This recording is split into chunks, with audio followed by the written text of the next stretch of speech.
بسم الله الرحمن الرحيم.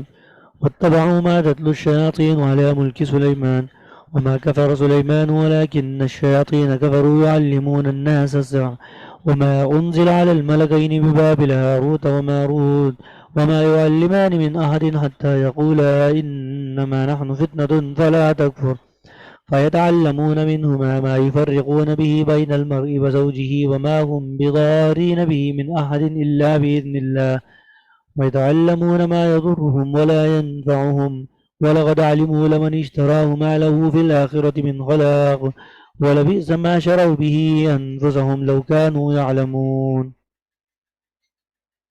اور یہ بنی اسرائیل ان منتروں کے پیچھے لگ گئے جو حضرت سلیمان علیہ السلام کی سلطنت کے زمانے میں شیاطین پڑھا کرتے تھے، اور سلیمان علیہ السلام نے کوئی کفر نہیں کیا تھا، البتہ شیاطین لوگوں کو جادو کی تعلیم دے کر کفر کا ارتکاب کرتے تھے.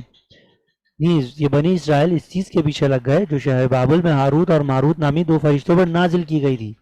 یہ دو فرشتے کسی کو اس وقت تک کوئی تعلیم نہیں دیتے تھے جب تک کہ اس سے یہ نہ کہہ دے کہ ہم محض آزمائش کے لیے بھیجے گئے ہیں، لہٰذا تم جادو کے پیچھے لگ کر کفر اختیار نہ کرنا. پھر بھی یہ لوگ ان سے وہ چیزیں سیکھتے تھے جس کے ذریعے مرد اور اس کی بیوی میں جدائی پیدا کرتے.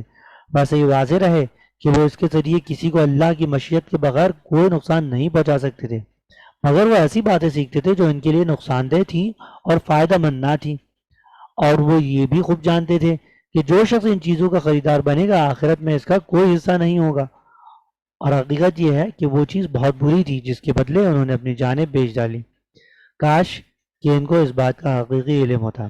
اس کے ضمن میں لکھتے ہیں، ان آیت میں اللہ نے بنی اسرائیل کی ایک اور بد عملی کی طرف اشارہ فرمایا ہے، اور وہ یہ کہ جادو ٹونا کے پیچھے لگنا ناجائز تھا، بالخصوص اگر جادو میں شرکیہ کلمات منتر کے طور پر پڑھے جائیں تو ایسا جادو کفر کے مترادف ہے. حضرت سلمان علیہ السلام کے زمانے میں کچھ شیاطین نے، جن میں انسان اور جنات دونوں شامل ہو سکتے ہیں، بعض بنی اسرائیل کو یہ پٹی پڑھائی کہ حضرت سلمان علیہ السلام کی سلطنت کا سارا راز جادو میں مضمر ہے، اور اگر جادو سیکھ لوگے تو تمہیں بھی حیرت انگیز اقتدار نصیب ہوگا.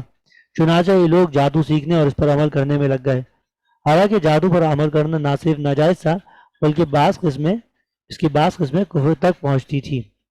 دوسرا غضب بنی اسرائیل نے یہ کیا کہ خود حضرت سلمان علیہ السلام کو جادوگر قرار دے کر ان کے بارے میں یہ مشہور کر دیا کہ انہوں نے آخری عمر میں بتوں کو پوجنا شروع کر دیا تھا. ان کے بارے میں یہ جھوٹی داستانیں انہوں نے اپنی مقدس کتابوں پر شامل کر دی جو آج تک ان کتابوں میں درج چلی آتی ہیں.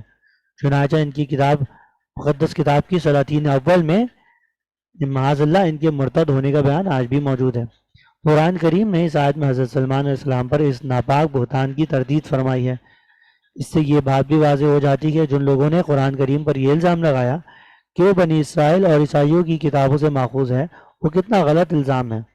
یہاں قرآن کریم صحیح الفاظ میں یہود و نصارہ کی کتابوں کی تردید کر رہا ہے. حقیقت تو یہ ہے کہ حضرت صلی اللہ علیہ وسلم کے پاس ایسا کوئی ذریعہ نہیں تھا جس سے وہ یہ معلوم کر سکتے تھے کہ یہودیوں کتاب میں کیا لکھا ہے. اس بات کا علم آپ صلی اللہ علیہ وسلم کو وحی کے سوا کسی اور راستے سے نہیں ہو سکتا تھا.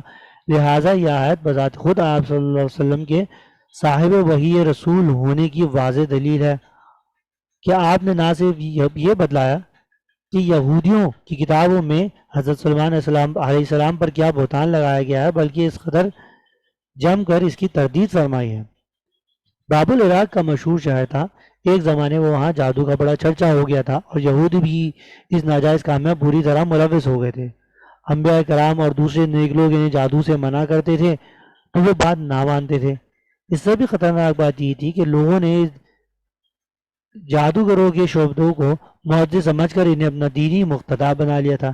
اس موقع پر اللہ تعالیٰ نے اپنے دو فرشتوں جن کا نام ہاروت اور ماروت تھا دنیا میں انسانی شکل میں بھیجے تاکہ وہ لوگوں کو جادو کی حقیقت سے آگاہ کریں اور یہ بتائیں کہ خدائے معجزات سے ان کا کوئی تعلق نہیں ہے.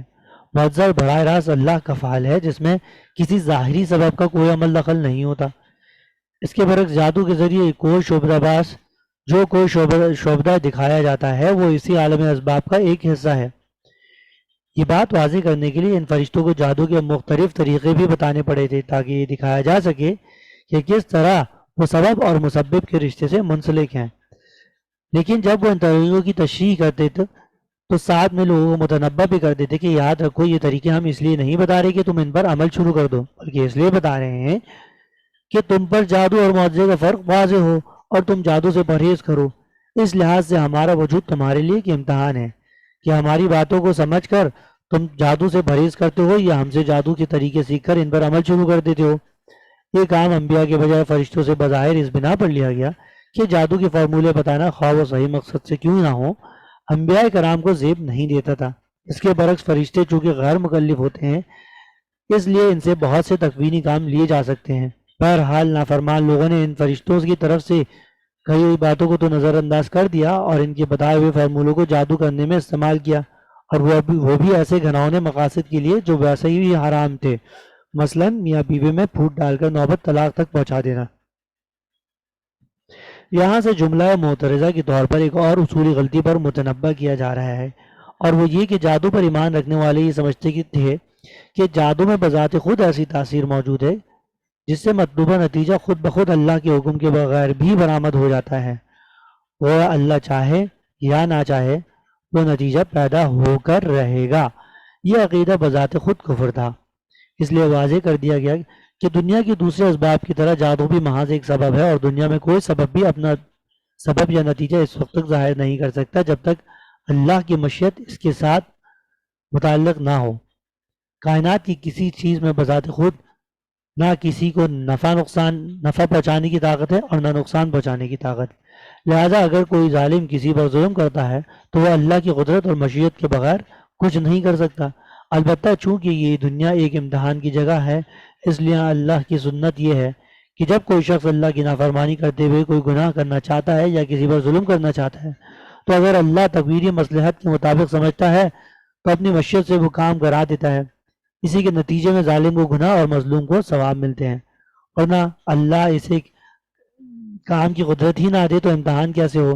لہٰذا جتنے گناہ کے کام دنیا میں ہوتے ہیں وہ اللہ تعالیٰ ہی کی قدرت اور مشیت سے ہوتے ہیں، اگرچہ اس کی رضامندی ان کو حاصل نہیں ہوتی، اور اللہ تعالیٰ کی مشیت اور اس کی رضامندی میں فرق یہی ہے کہ مشیت اچھے برے ہر کام سے متعلق ہو سکتی ہے، مگر رضامندی صرف جائز اور ثواب کے کاموں سے مخصوص ہے۔